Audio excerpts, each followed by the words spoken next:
Welcome back to Healthy Don't Hurt. My name is E-Man, back with another fire video on a Tuesday because you know I have that dog in me. Alrighty guys, this video is going to hurt, so I'm going to have to break out the Tylenol. Why? Because I am a giant fan of Drake and he's going out sad. I'm not gonna lie. As a Drake fan, this is kind of a bitch move. Excuse my language, but let's take a look. So, Drake files a second notion against UMG, which is also known as Universal Music Group, alleging defamation over Kendrick Lamar's false song. The new filing, in which UMG potentially funneled payments to iHeartRadio as a part of pay-to-play schemes, sheds new light on the blockbuster dispute. Now, I know y'all seen the songs that they were doing, the diss tracks back and forth, and They Not Like Us was a knockout punch to Drake, and you know he was undefeated. To be real with you, Drake beat Meek Mill, which was crazy because Meek Mill was a former battle rapper. He buried Pusha T metaphorically. He crushed him. So he was undefeated until he met Kendrick Lamar and put him in his crosshairs. Even J. Cole knew to step down, which I feel like J. Cole should have stayed, but you know, J. Cole didn't want the beef or the drama. But let's read this article. Drake has launched a second bombshell in legal action against UMG over Kendrick Lamar's Not Like Us, accusing the music giant of defamation and claiming it could have halted the release of a song, falsely accusing him of being a S offender. A day after filing an action in New York accusing UMG of illegally boosting Lamar's track on Spotify, Drake's company leveled similar claims in Texas court regarding radio giant iHeartRadio. The new filing filed late Monday and made public on Tuesday claims UMG potentially funneled payments to iHeartRadio as a part of a pay-to-play scheme to promote the song on the radio. But the filing also offers key new details about Drake's grievances towards UMG, the label where he spent his entire career in it, and it says UMG knew the Kendrick song falsely accused him of being a certified P word and a predator, but chose to release it anyway. UMG could have refused to release or distribute the song or required the offending material to be edited and or removed, Drake's lawyer wrote. But UMG chose to do the opposite. UMG designed, financed, and then executed a plan to turn Not Like Us into a viral mega hit with the intent of using the spectacle of harm to Drake and his business to drive consumer hysteria and, of course, massive revenues. The plan successfully, likely beyond UMG's wildest expectations. I ain't gonna lie, that song did take off. Is it a good song? Yes, I think the song They Not Like Us is a pretty solid song. Was it better than Drake's Push-Ups? Hell no. And I'm willing to fight anybody over this. Fight me in the comments. Fight me in public. Okay, don't fight me in public. You know what I'm saying? Unless you want to get knocked out. But for real, to be real, you know, Drake is one of the best to ever do it when it comes to lyrics and when it comes to making music, songs, albums. He's the most versatile by far, and I don't think that this song surpassed. I don't think this Not Like Us song was better than any of Drake's diss tracks. And I knew something was up because there was too much play going on. Like everywhere I went, I couldn't escape this song. Back to the article. Like the New York filing on Monday, the new petition isn't quite a lawsuit. Instead, it's a so-called pre-action filing aimed taking depositions from key figures at UMG and iHeartRadio in order to obtain more information that might support Drake's accusations in a future lawsuit. In seeking that information, Drake's lawyers say that they have already had enough evidence to pursue a claim for defamation against UMG, but they might also tack on claims of civil fraud and racketeering based on what they discover from depositions. UMG and iHeartRadio did not immediately return requests for comment on the new filing. Lamar is not named as a respondent in the filing and is not legally accused of any wrongdoing. Universal Music Group responded to yesterday's filings with a statement provided to Billboard, quote, "The suggestion that UMG would do anything to undermine any of its artists is offensive and untrue," end quote. The company said, quote, "We employ the highest ethical practices in our marketing and our promotional campaigns. No amount of contrived and absurd legal arguments in this pre-action submission can mask the fact that the fans choose the music that they want to hear," end quote. Now, let's talk about this. I want to break this down. First, the suggestion that UMG would do anything to undermine any of his artists is offensive and untrue. I think that's cap. because Universal, not only Universal, but many record labels have been famous for holding back people's albums, trying to prevent the, or not prevent, but decrease the amount of tracks they can produce per year. The stories like this pop up all the time because the proof is always in the pudding, and the pudding is the contract. They always move within their contract, and they suffocate their artists sometimes so that other artists can succeed. And I'm gonna be real with you guys. The whole radio thing, I don't listen to the radio. I haven't for quite some time. I have Apple Music, but they do play the same songs over and over and over and over again. You know, not just in one certain area, it's across the country, especially with iHeartRadio. You're telling me that they're not paying to put those songs on the radio? You're telling me that them paying to push the song Not Like Us, or Not Like Us, you're telling me them pushing that song isn't them kind of hypnotizing us into liking the song, like, pushing it on us so much so that we start singing it. I think that's a little bit of an influence, and it's a form of brainwashing, because if you listen to anything too much, it's going to get stuck in your head. Back to the article. Like Monday's bombshell petition, the new filing in Texas is another remarkable escalation in the high-profile beef between the two stars, which saw Drake and Lamar exchange stinging diss tracks over a period of months earlier this year. Such beefs happen frequently in the world of hip-hop, but few thought either side would file legal actions over the insult. I'm going to pause here. Guys, I'm going to be real. The second that I heard Kendrick Lamar say, certified lover boy, certified pedophile, the second he called him a P word, I knew that there was a lawsuit coming, because that is a crazy accusation with zero proof. You don't have photographs, text messages, emails, videos. My man just threw out the craziest accusation, the worst accusation you could possibly have. That can end your career. That can make you lose your family, your job, and your respect. Back to the article.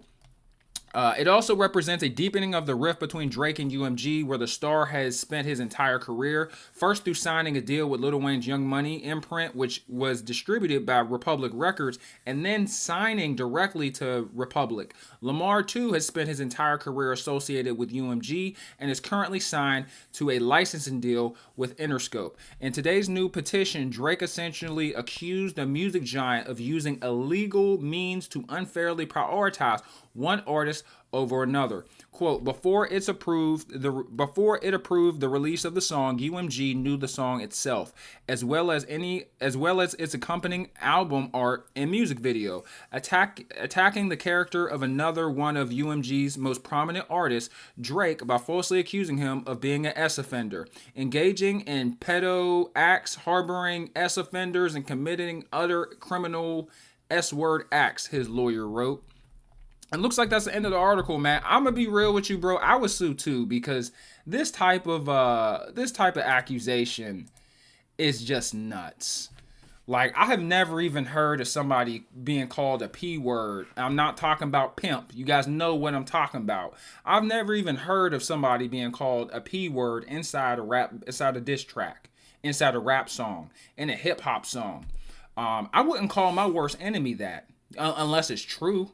I have no sympathy for P words. I have no sympathy. There's actually some content on Twitter that's trending, a niche, I guess we would call it.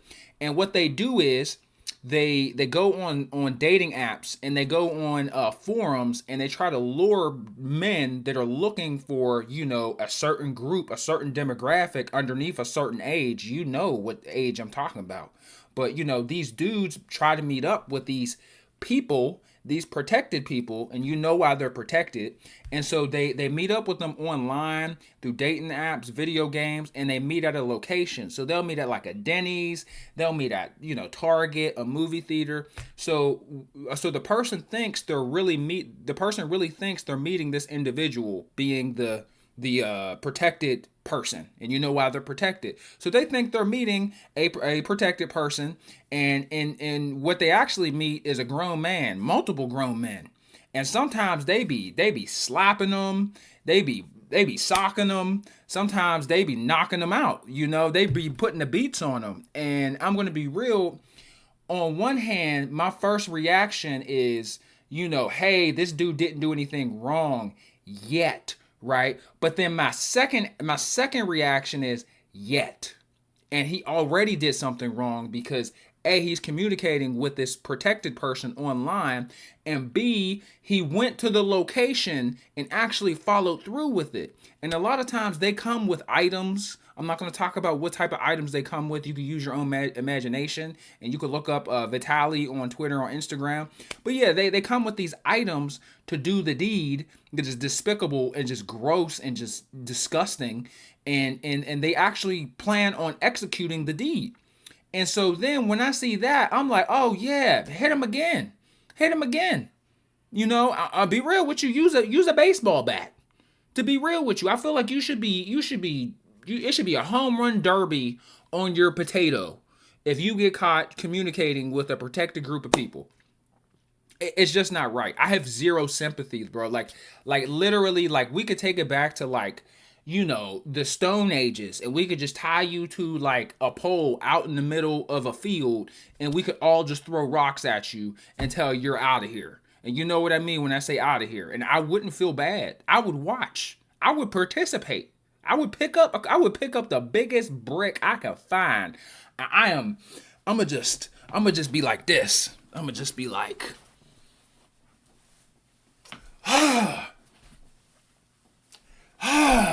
like it's the World Series. Like it's the World Series, bro. With I wouldn't feel bad or anything because these people deserve no oxygen, right? No breaks, no empathy. It should just be straight. Like I'm trying to take away your health points. You feel me? Like for real. But with that being said, and I know a lot of other people feel that way. With that being said, bro, for you to call somebody that is a dangerous game. It's a dangerous game because then the energy shifts. I was feeling a little weird about Drake for a little while. I had to wait until the dust settled. I'm not gonna lie, man. I'm not gonna lie. I just have no excuse for it. Not even if it's Drake. I don't idolize this man. He is my favorite musical artist and has been since I've been in high school. I remember I was in high school and Drake had the curly afro. I went to the barber shop. I got me some S-curl, curly fro. I got the Drake cut, man. Where the Drake cut at? I know y'all remember the Drake cut. Let's see which cut it is. Which cut was it? This right here. I know y'all remember the Drake cut. I went to the barber with my messed up hairline. I went ahead and got me this haircut with no beard, no hairline. Hairline looked like a good stock. Like your hairline is supposed to be, this is for my white people, your hairline is supposed to be straight, right? Mine's was like, it looked like a plane taking off. Like it was bad, bro. It was bad. But you guys get my point, bro. Like, I wanted the Drake cut. You feel me? I wanted the Drake cut. I was influenced by Drake. I ain't gonna cap, no Diddy, but when you're 15 years old and you like a musical artist or you like an athlete, that tends to happen. You feel me? So me seeing this really made me sad. Him getting accused of such a serious accusation. I'm glad that he's doing the legal action, but on the other hand, I'm like, bro, this is a beef. This is a rap beef. You can't bring the federal government into this. He's bringing the government into this. Whether you like it or not, Drake is bringing the government into this. Because, when he goes to court, there's a judge. The judge, puts a federal court order. He might want punitive damages for millions of dollars for damaging his reputation. Defamation lawsuits can be extremely expensive. You feel me? And so, they're not going to give Drake the money willingly. The court has to issue a court order mandating that they pay him X amount of dollars for X reasons. So either way, it's like a form of snitching. I'm not going to lie. But Drake is at his last leg of his career, to be real with you. He is, how old is this man? I think he's like 38. No, he's probably like 35. Drake, he's 38. I was right. I just guessed. I'm not even that, I mean, I'm a big Drake fan, but I'm not like, Googling what his favorite food is, his age, and all that crap. I just listen to the man's music, you feel me? And I used to watch his music videos back in the day on MTV when that was a thing. But, you know, he's 38 years old, bro. How long you gonna be a rapper and singer? You feel me? He probably got 3 to 5 more years left. He already got the OVO. He already has the OVO label. You feel me? He has his own record label called OVO Sound. Here's the website.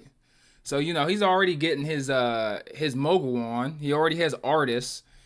He's not trying to do this forever, man. He's not trying to be making music, you know, in his 50s. He's not trying to be like Lil Boosie. Lil Boosie's still rapping like the Rents do. How old is Lil Boosie? Lil Boosie is old. Lil Boosie. Love Lil Boosie. INDEPENDENT.